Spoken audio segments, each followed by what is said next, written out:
બનાસકાંઠાના ડીસાના railway station ઉપર એસીબીની ટ્રેપ તત્કાલ રેલવે ટિકિટ રિઝર્વેશનમાં લાંચ લેતા ઝડપાયો છે।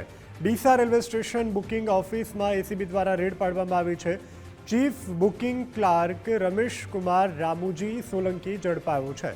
તત્કાલ ટિકિટ રિઝર્વેશન બદલ 500 રૂપિયા માંગ્યા હતા। જાગૃત નાગરિકની ફરિયાદ બાદ એસીબી દ્વારા આ સફળ કાર્યવાહી કરવામાં આવી છે।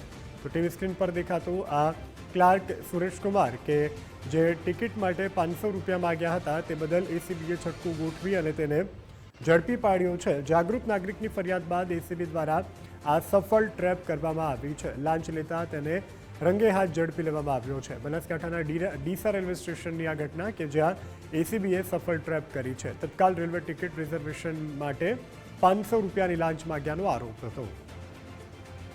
સંવાદદાતા કમલેશ ફોનલાઈનથી જોડાયા છે। કમલેશ, શું વધુ વિગતો ઘટનાને લઈને?